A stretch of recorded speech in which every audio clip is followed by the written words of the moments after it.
programa Outras Palavras, um oferecimento Sindiúte MG, Sindicato Único dos Trabalhadores em Educação de Minas Gerais.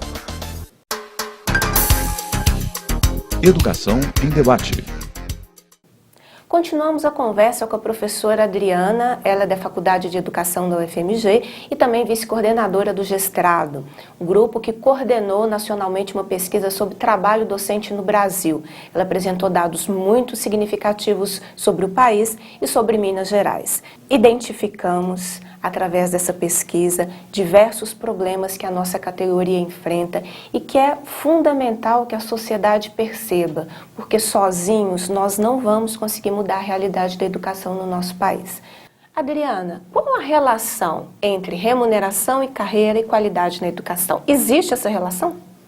Sim, lógico que existe. Se a gente pegar todos os documentos da educação, partindo da Constituição Federal de 88, para fazer um corte, a gente vai ver que se fala em valorização docente. Valorização, como que essa valorização ela aparece nos documentos? Salário, piso salarial, carreira e formação. Então, são três pilares que aparecem quando se fala de valorização docente. E se fala de valorização docente, relaciona essa valorização com qualidade. Se a gente pegar os nossos documentos, a gente não precisa sair dos documentos. Né? Se a gente pegar os nossos documentos, a gente vai ver que esses documentos relacionam essas questões de carreira e salário com qualidade. E é lógico que tem que estar relacionado, porque o professor ele precisa de condições de trabalho para fazer um trabalho de qualidade. A gente vê muito mais essa política de resultado, de responsabilização, culpando individualmente o professor pelos resultados e falando de qualidade sem prestar atenção nas condições de trabalho. Se o professor precisa ter mais de um emprego, porque nas condições de trabalho, as relações de emprego estão colocadas. Quando eu falo em condições de trabalho, eu estou pensando desde a edificação, as condições materiais que o professor tem, os equipamentos que ele tem disponíveis, e aí na área da educação, e estou pensando também nas condições de emprego, que é carreira e salário. Né? Então, o professor precisa da carreira e precisa do salário. Se um professor, e quase 50% dos professores mineiros, por exemplo, eu mostrei aqui, tem dois vínculos, eles precisam sair de um trabalho para chegar em outro trabalho, eles precisam, e as condições muitas vezes para eles fazerem isso é precária, né? A gente vê os professores correndo, almoçando no transporte coletivo, não almoçando, para poder chegar no horário, porque às vezes as escolas são muito longe uma das outras. Né? Então, essa condição do professor, o professor precisava ter, como professor da educação superior, dedicação exclusiva, né? Um salário digno, dedicação exclusiva, uma escola com condições de funcionamento, com equipamento, com material. Então, o salário e a carreira elas são fundamentais nesse processo. O professor aumenta muito o número de alunos. Nós perguntamos aos professores o que ele achava que era necessário para melhorar as condições de trabalho. Nós demos a eles uma lista de opções. E ele vai dizer, a primeira que todos eles escolheram foi melhores condições de salário. A segunda, o número de alunos em sala de aula.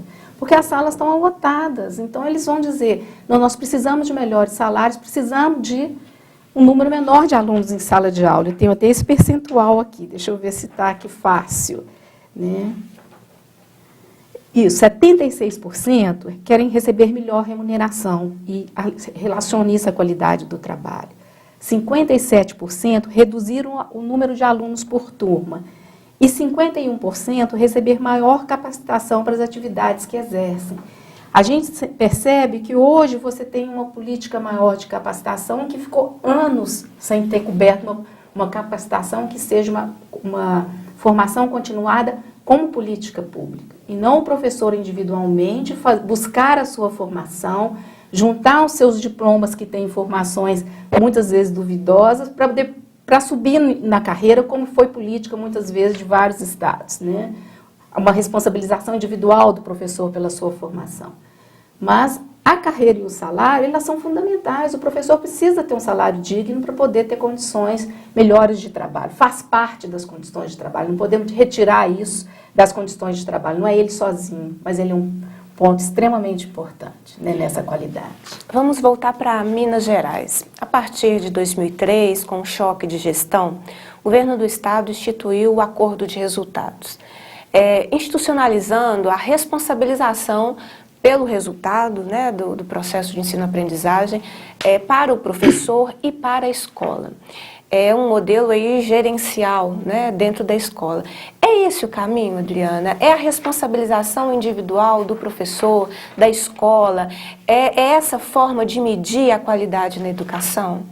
Bom, eu não concordo com essa forma de medir a qualidade na educação.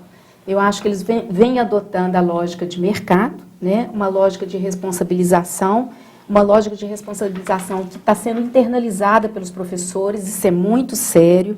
A gente viu aqui que 79% dos professores se considera responsável pela classificação da escola onde ele trabalha nas avaliações feitas pelo governo federal.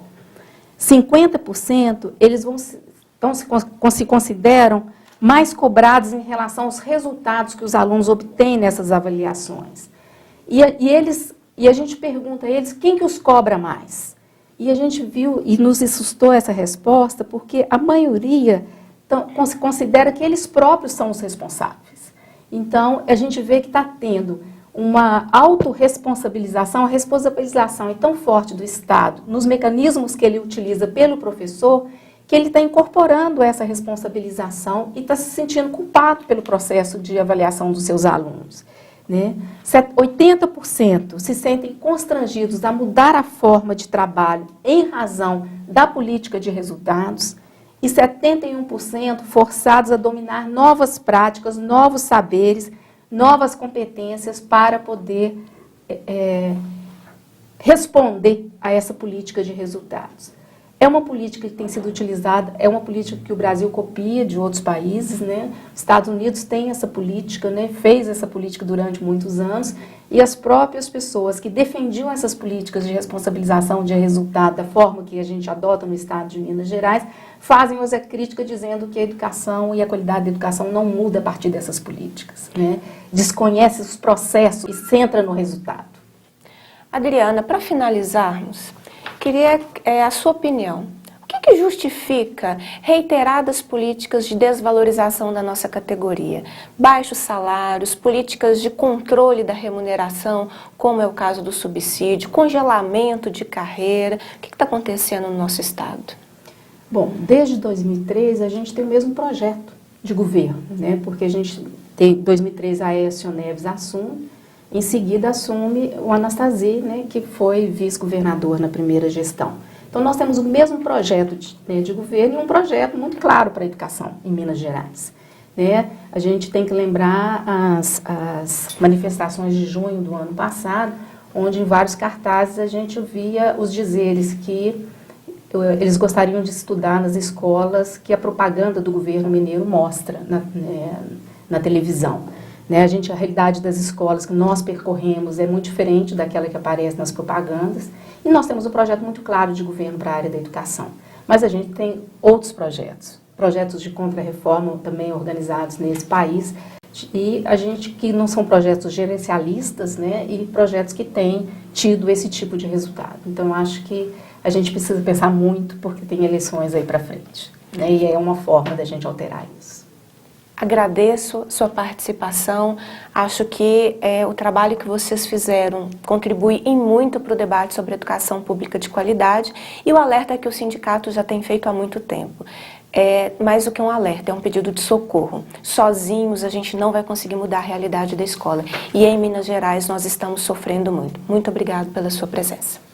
Eu que agradeço, fiquei muito feliz de poder compartilhar, né, essa pesquisa com vocês. Eu acho que a gente tem uma série de outros dados e está disponibilizado aí o site da pesquisa para que vocês possam conhecer melhor o nosso trabalho.